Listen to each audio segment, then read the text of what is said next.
So there's a scene in Venom where Venom gives Eddie Brock, played by Tom Hardy, dating advice. This is a weird film. The way I see it, we can do whatever we want. Eyes, lungs, pancreas, so many snacks, so little time. So Venom sits in a really weird position. It's kind of part of the MCU, but it isn't. There's a weird agreement with Marvel where Sony can share the rights to Spider-Man with the MCU, but these offshoot villain films that they're hoping to do starting with Venom can only interact with Spider-Man, but they can't interact with the bigger picture of the MCU, and this is just really confusing. And I know that there's some really obscure comic book characters out there, and some of the research can be part of the fun, but just not even knowing where on earth your film sits is not a good position going into a film. But it gave me great relief walking out of Venom just knowing, oh good, no one making this film knew what they were doing either. Guys, you do not want to do this, trust me.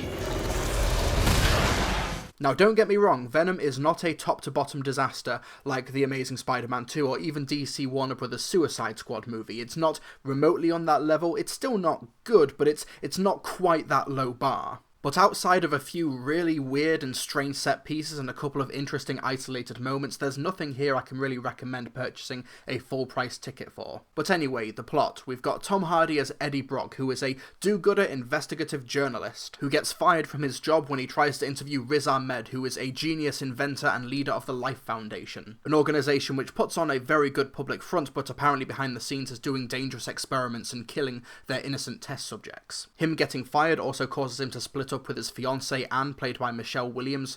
What on earth are you doing here, Michelle? And it's during this emotional tailspin of his life that he encounters the alien symbiote known as Venom, which latches onto him and gives him super strength and powers and the ability to have weird, awkward conversation sequences in his head. Venom has the exact same issues that many movies come across when they tout themselves as telling the villain side of the story, and this being a movie about the villain, like Suicide Squad or Disney's Maleficent, where they just can't friggin' commit to the idea of the main character being a villain. When you get to the third act and you get ready for the big CGI fest that's going to be the final confrontation, when you hear Venom, of all characters, say, "I can't let you destroy this world," that should have been the moment where any decent screenwriter should have thought, we've gone way off track here. The movie tries to earn that moment by having Venom say, "Oh, Eddie Brock, you have changed me, you've made me appreciate the goodness of humanity," and all that bollocks that does not belong in a Venom movie. But there's none of the setup to pay off a moment like that. Eddie Brock has done jack shit to influence Venom's look on the world, and that may be because Venom is a textbook example of a hatchet job. This film has been cut to ribbons in the editing room, and you can tell when characters are set up and then never established again, character arcs are started but then they never see a resolution, and the moment when Riz Ahmed's character reveals that he's been possessed by one of the symbiotes, it's played as a surprise, but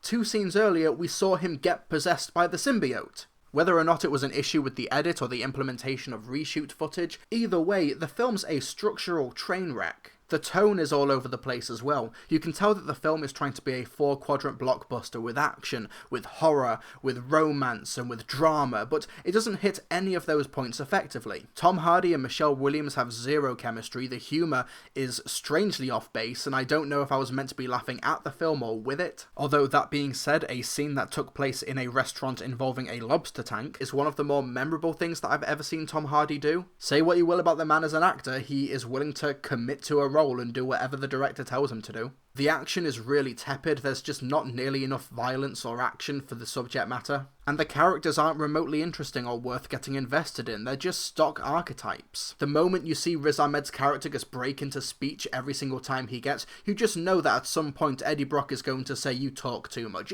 You can just see this coming from a mile away. This isn't good screenwriting. How did this film have 3 writers? There's also just some really weird inclusions when it comes to the Venom-Eddie Brock relationship. There's a scene when the two kiss at one point. Venom ends up giving Eddie Brock dating advice to get his ex-fiancée back. They almost pull the shit that they did with The Amazing Spider-Man 2 where the final shot is in the trailer. Characters act phenomenally stupid just so the plot can keep going. The film teases conflict with Riz Ahmed's character and one of the symbiotes, even though they want exactly the same thing, so what are they conflicting about? The film just has a really, really bad screenplay. Also, there's a scene where Michelle Williams' character describes Venom weaknesses to high-frequency sound and fire as his kryptonite. And if this film does indeed take place in the MCU, even tangentially, does that mean that DC Comics exist within the MCU? And, oh no, I've gone cross-eyed. Even the direction from Ruben Fleischer, who has made a good film with Zombieland, and nothing good since then, to be honest, gives Venom the directorial flourish of a first-year student film, at least until Venom turns up and some very talented visual effects artists just take over from there. But even then, the action is tepid. Even though the film's a 15 certificate in the UK, it's still a PG-13 in America, and from what I can tell, the film in the UK has not been changed at all to reflect that 15 rating. It might as well have been a 12A. Because all of the violence and the gore that you would expect in a Venom movie, a movie where the titular character keeps on threatening to eat people, doesn't even make an effort to imply any gore or violence. Ruben Fleischer, you directed Zombieland, you're better than this. But I will say this in Venom's favour. I wasn't bored by it. It was such a strange, mismangled mess of a film that I was sometimes entertained, whether it was Tom Hardy just going completely off the wall, Riz Ahmed knowing that he's in a comic book movie and that he's playing the villain. Some of the things they make Venom do when he's attached to Tom Hardy's body is pretty interesting and fun to watch, and even though the licensed soundtrack was often weird and out of place, I did enjoy the actual film score by Ludwig Göransson. There's a couple of things in isolation that I liked, but as a whole film, I can't really recommend going to see this. I could maybe recommend watching it on Netflix out of a curiosity, but really paying money, dedicating a full ticket or a full DVD or Blu-ray purchase to seeing Venom, I just don't think there's anything here. It's a mashup job from a studio that just wanted to make a Venom movie and didn't really care what the end result was going to be. And there's just no getting around the fact that Venom, without the whole world context of Spider-Man existing as a superhero, is just not an interesting character. Maybe if they tried to make Eddie Brock at the beginning of the movie a bit more of a dickhead, and then Venom could bring that further out of him, we might have an actual fun villainous film, or a guilty pleasure at least, but as we have it now, we've just got a really confused hodgepodge of a film that I'm just going to forget in a couple of days' time. Venom really has very little to offer in the grand scheme of things. I give Venom 1.5 stars out of 5. Like a turd in the wind. And if you're invested in this universe, then stay through the credits. Trilbee.